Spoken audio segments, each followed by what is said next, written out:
आपण पाहताय महाधुरळा. नमस्कार. महाधुरळा युट्यूब चॅनल मध्ये मी गुरु बाळमाळे आपल्या सर्वांचं मनापासून स्वागत करतोय. कोल्हापूरसह इचलकरंजी, सांगली, पुणे, पिंपरी चिंचवड, सोलापूर या सर्व महापालिकांचा निकाल लागला आणि या निकालाचं वैशिष्ट्य म्हणजे महायुतीनं इथं झेंडा फडकवलाय. म्हणजे महाराष्ट्रातल्या 29 पैकी तब्बल 22 महापालिकेत महायुतीचा झेंडा फडकला. त्यात पश्चिम महाराष्ट्रातल्या सर्व महापालिका या भाजपच्या आणि महायुतीच्या ताब्यात गेल्या आहेत.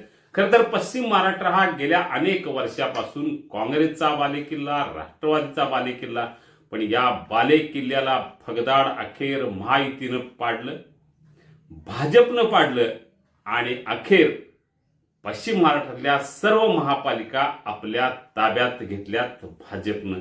याला अनेक गोष्टी निश्चितपणे कारणं आहेतच, पण त्यातलं आणखीन एक सगळ्यात मोठं कारण आहे ते चंद्रकांत दादा पाटील, राज्याचे उच्च व तंत्र शिक्षण मंत्री चंद्रकांत दादा पाटील यांचं नियोजन, यांचं नेतृत्व आणि यांनी केलेलं गेल्या काही महिन्यात केलेली पेरणी.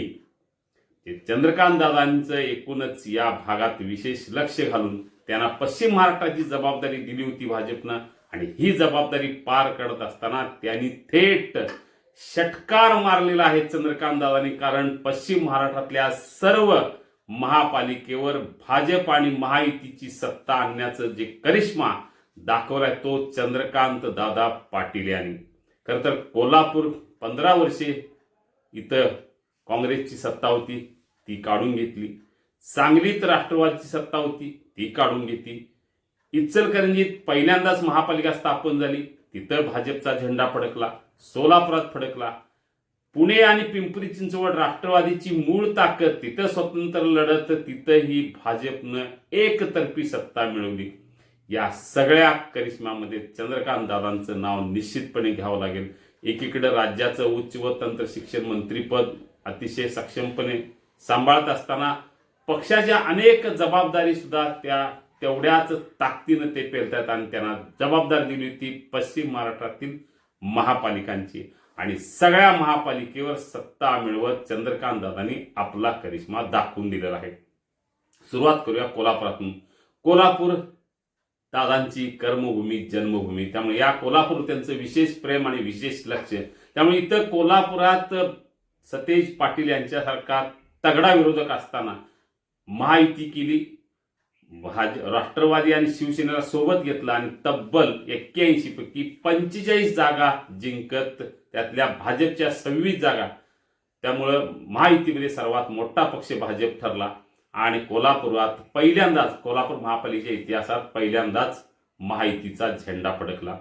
इचलकरंजीत तब्बल 43 जागा भाजपने एकट्यानं मिळवलेल्या आहेत आणि सोबत असलेल्यांच्या 4 47 जागा, 65 पैकी 47 जागा जिंकत इचलकरंजीवर महायुतीचा भाजपचा झेंडा फडकवला.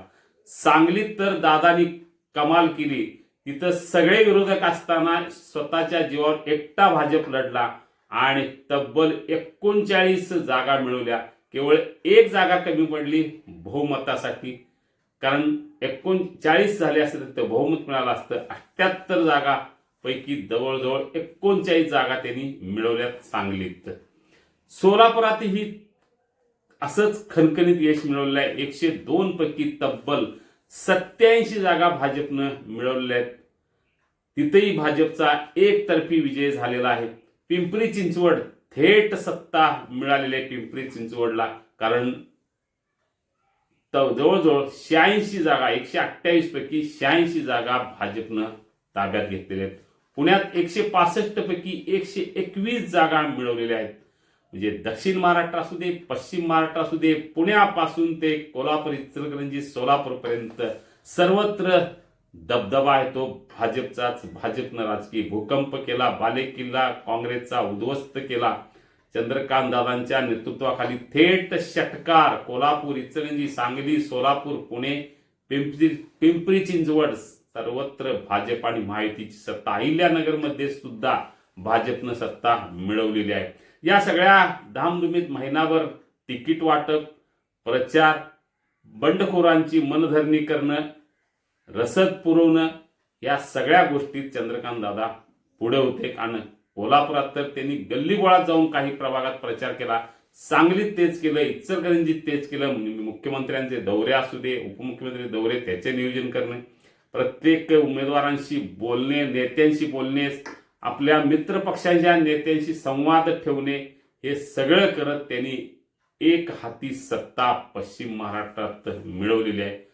म्हणजेच चंद्रकांत दादांनी पुन्हा एकदा विधानसभेच्या पाठोपाठ, लोकसभेच्या पाठोपाठ पश्चिम महाराष्ट्रात मोठं यश आपल्या नेतृत्वाखाली मिळवून दिलंय.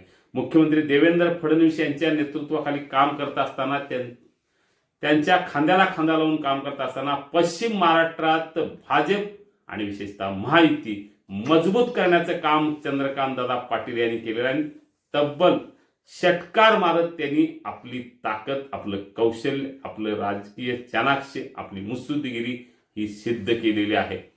त्यामुळे या सगळ्या पार्श्वभूमीवर एकूणच राज्यात चंद्रकांत दादांचं वजन, पक्षात चंद्रकांत दादांचं वजन निश्चितपणे वाढलेलं आहे. कारण एकीकडे राज्यात जशी महायुतीला, भाजपला दणदणीत यश मिळालं, तसं पश्चिम महाराष्ट्रात यश मिळवून देण्याचं काम चंद्रकांत दादांनी केलेलं आहे आणि त्यानं नेतृत्व त्यांनी सिद्ध केलेलं आहे. आपल्याला अशाच राजकीय बातम्या हव्या असतील तर आत्ताच सबस्क्राईब करा महाधुरळा यूट्यूब चॅनल. धन्यवाद.